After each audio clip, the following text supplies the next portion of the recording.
Number 7, and this perhaps is my favorite, if a mistake can be a favorite, but many people don't examine alternatives. They convince themselves that they're going to do a deal. They've analyzed that deal and they say, okay, we can invest this $50,000 in this deal. What I ask all of my clients to do is, okay, you've come to grips with spending $50,000. What else can I do with that money? Look at your alternatives. So the mistake is not looking at the alternatives. Once you've made the difficult leap and decided to invest that money, you've got to step back and look at what else you could do with that money. Ask your real estate professional to give you some other properties to look at. Look at other places to put your money. Number 8, plan how you're going to get out of that room before you get in. Get your exit strategy lined up. Don't ever buy a property thinking, well, I'll figure out how I'm going to sell it when I need to sell it. Figure out how you're going to sell it before you buy it. You make your money when you buy, not when you sell. Remember, you decide what you're going to pay. Somebody else decides what they're going to pay you. Number 9, following the crowd. Big one. Cue the cows for the mooing. Remember, Mom said, hey, if everybody else jumped off the bridge, would you? Same thing in real estate. I prefer to be a contrarian. When people are selling, you should be buying. When people are buying, you should be selling. This goes back to logic, not emotion. It's hard to swim upstream, but it's a mistake that many of us make by not doing so. Number 10, and this is probably the demise of many of my associates and friends in the real estate business, was over-leveraging. Pretty simple. Have enough fluff in your plan for contingencies that you may have overlooked. Leave some credit available for emergencies. I once had a mentor tell me, and I think it might have been in the Al Lowry course I talked about, if I made $1 on every deal I did, I could do 1,000,000 deals. If I lost $1 every month on every deal I did, there's a limit to how many deals I can do.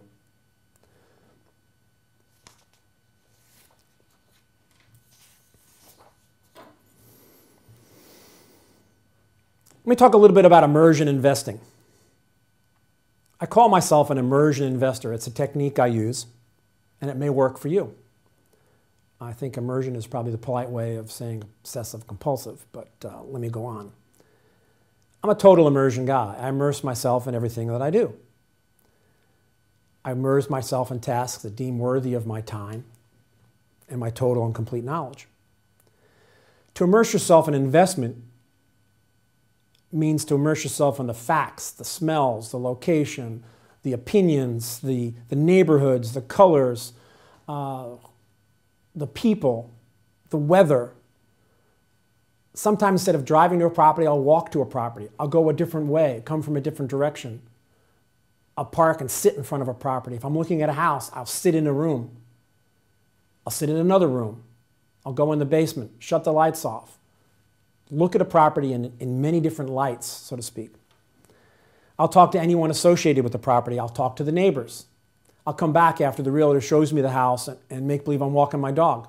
I'll probably meet somebody walking their dog that I can talk to. I know you like real-life examples. Let me give you one.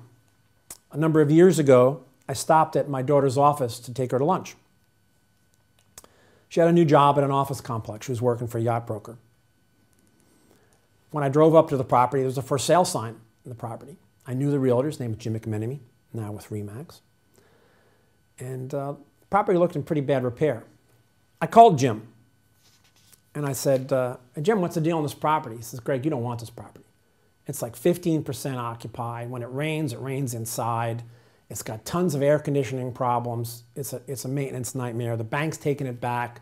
They're selling it for $1.1 million. The complex consisted of 3 buildings and 70 suites. It was a wreck. The building smelled bad, looked bad, and I could sense a disgruntled tenants wherever I saw somebody. 3 days later, I made an offer on the property. They wanted 1.1. I settled on $1,050,000 with the following terms. Due diligence was 45 days, so I had 45 days to get out of this deal if I didn't like it. The bank held the note at 6%, 25-year amortization, 0.5% rent increases every year for 3 years. Excuse me, but the key to the offer was that I'd make no payments for 3 months, a technique I had used earlier on a bus terminal I purchased in Fairfield, Ohio. My offer was accepted. As soon as it was accepted, I moved into an office, an empty office in that building. I went there at night. I mowed the lawn. I met every tenant. Again, while I was there, I found out that the place wasn't as unoccupied as the bank thought it was. There was just such poor management that people were not paying rent. I decided very quickly to acquire the property. As soon as I closed, I had the place looking like an anthill with new air conditioners, new carpet, paint, fixing the problems and the appearance of the property. I wound up selling that property 3 years later and with $1 million profit that I 1031 into a next project. I felt very comfortable when I bought that property because I got immersed in it. By the time closing came, I knew that property better than the owner and better than the receiver that had it, and much better than the bank.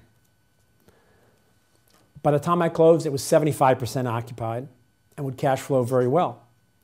Again, I was able to, the first 3 months, that cash that came in as rent, I put in improvements in the building. So my margin on that deal was close to 50% when I sold it.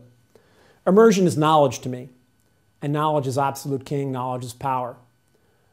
If I know something that my competitor doesn't know, like it's really 75% occupied, not 15% occupied, I can make decisions upon that knowledge. If you don't immerse yourself in your task, get somebody who will do that for you.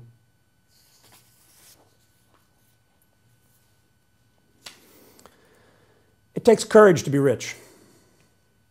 There's a chapter in the book, The Millionaire Mind by Thomas Stanley, about the relationship between courage and wealth in the United States.